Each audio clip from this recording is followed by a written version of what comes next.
What's going on, my crew? This is Jay. Welcome to another episode of FTB, and in today's episode we're going to be talking about the aviary, and you'll notice that I currently have bees running at nighttime. Isn't that crazy? It's crazy, but it's true. I just wanted to get in here, kind of show you guys what's going on. Let's time set today. I'm figuring out how the aviary works, and this thing is a pretty cool little machine. Let me make a very basic one, at least as far as I'm concerned, the most basic one that you can have, and that is one with just a rain shield and a aviary lighting. So aviary lighting allows you to run bees in the nighttime, and a rain shield allows you to run bees when it's raining, so they won't be affected by those things. Now, we've got a few different things right here that I wanted to show you guys. First of all, the frame housing, I had that around there. That allows you to put frames in, pretty self-explanatory. But the things that we're going to be using are the fan, the heater. Did I just pick up my bees? Interesting.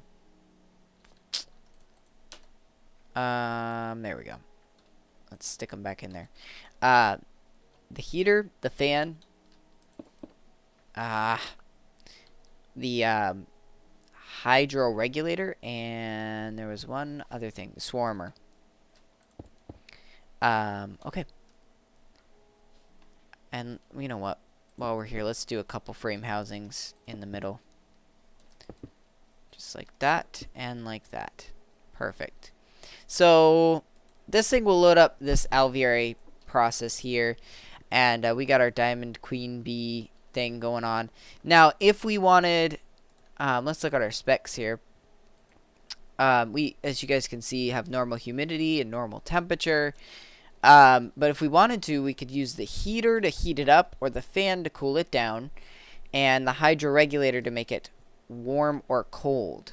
The swarmer here, if we add in royal jelly, will apparently cause hives to grow out here in the wild, which is interesting. And that will allow us to go ahead and get more bees like it. I'm not sure if it works with diamond bees or what. I would assume it does, but to build a basic one of these, all you need is 27, I believe, whatever 3 cubed is. 27 of these alveary blocks, and then on the top oak wood.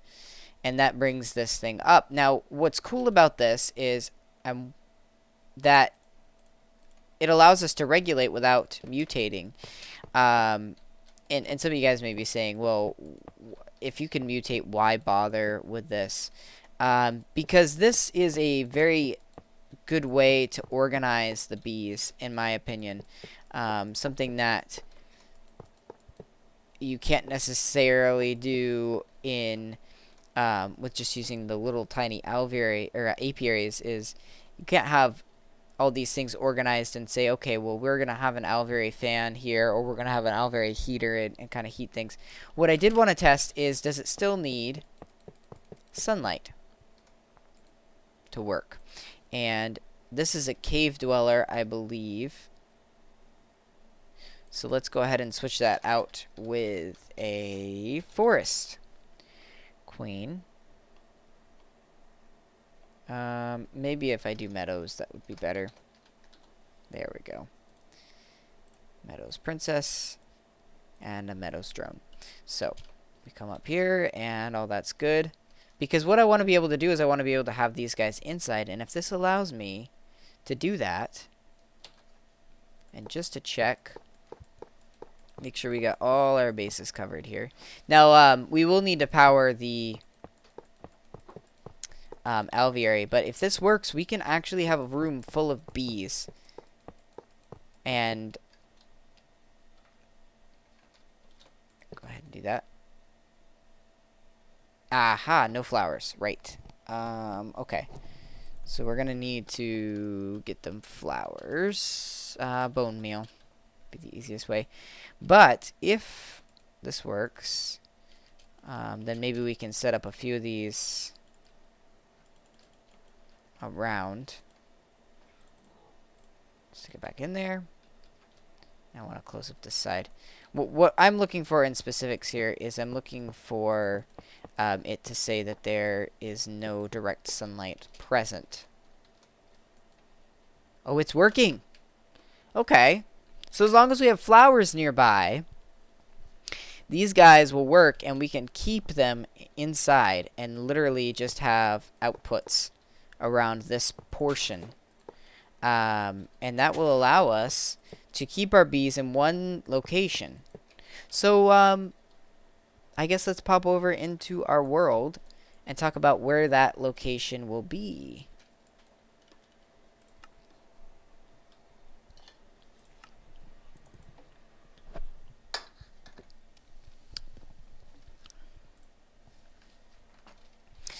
Okay, so here we are, and these industrious bees are going, our imperial queens are going, but as you guys can see, we're pretty much empty. I've been sitting here while I'm doing other things, trying to get this thing to work and move. By the way, we're going to need to plant a lot of wheat so that we can squeeze some seeds. One of the things that we're going to need is seed oil, and I want seed oil anyways to get impregnated frames. I want to be able to get some significant amounts of frames to be able to work with these bees anyways. But our bee facility, I really want to focus on being over here. Be right back. Sorry about that. Where I want the bee facility to be over here. And what I thought for a good idea would be to cut out things and add some glass casings, and then have I guess the best way to show you is to actually build it. Obviously, I don't have the alveoli ready here. Do I not have a hammer on me? Shoot. Maybe it's in my knapsack. Come on, knapsack. There we go. No? Interesting. I guess I should better get that. But what we're going to do... Awesome Quad, I think, was telling me that there was... I think it's AE or something. There were solar panels for RF, so I want to run this off of solar panels instead of carrying a whole circuit all the way around. There she is. I knew it was sitting around somewhere. But what we're going to do is we're going to have this whole thing down here. We're going to obviously replace our industrial craft stuff somewhere else. But we're just going to have rooms specific to those alveoli. So we're talking about a 3x3, right? So we'll have a room, and that'll be encased in glass in the front, and then we'll be able to walk around it. So I need to be able to do that, and the alveoli will be right. We need to go back one more. Right there, and then take off the top. And so now what we'll be able to do here is have power going into the specific spots that it needs to go to. On top of that, we'll be able to work around the alveoli, add frames and all that stuff. There's a way to automate that process that I don't know about just yet, but we'll find out obviously soon enough. I think if I just do an insert with Ender.io here, that'll be fine. But yeah, we're looking at this, and the whole front will be encased in glass with a doorway. I think I can do a carpenter's door with glass to make it sort of look like a glass door. And then those will be along this line, and we'll have a couple of those working, and extracting the honey out and processing that, extracting these combs, and then the hard part is going to be organizing the different things, which I suppose we could put that in an ME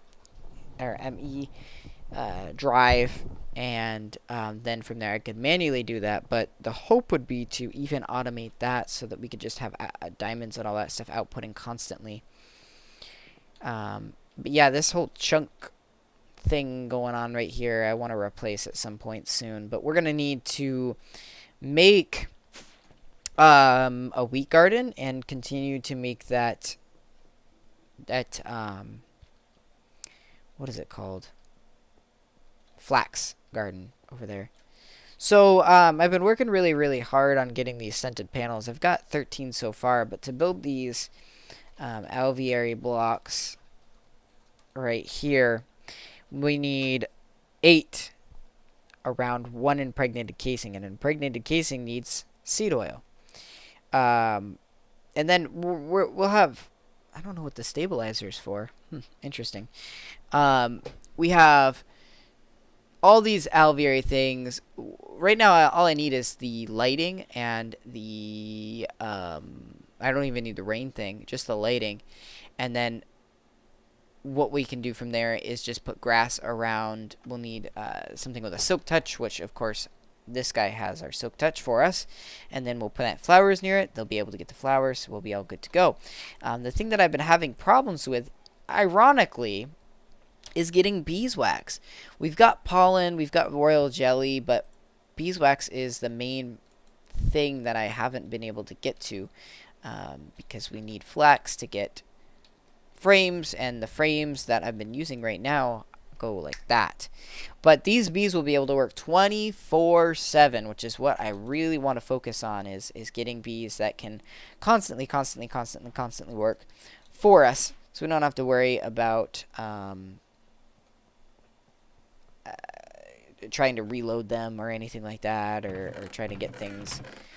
So as soon as we can get one of these alvearies going, then we can automate either the Industrious or the Imperials. And then once we get 3, that's when we are able to really start working on the bees like I want to. And I can go out and get the bees that I need to get. And that's all. We'll be able to mutate very easily. So, that being said, I need to get to work on those types of things, as well as planting. And I think, I don't know if these regrow that quickly, or if they're going to stay that way forever. I don't know. But I do know that I want to... Where'd the seeds go for those? Oh, I bet you they went into the forestry backpack. Right. The flax seeds. Get those planted. And there you go. Perfect. But that's going to do it for today's episode, you guys. I'm going to get working off camera on this stuff. And we'll see you guys on the next episode. Until then, happy mining and crafting.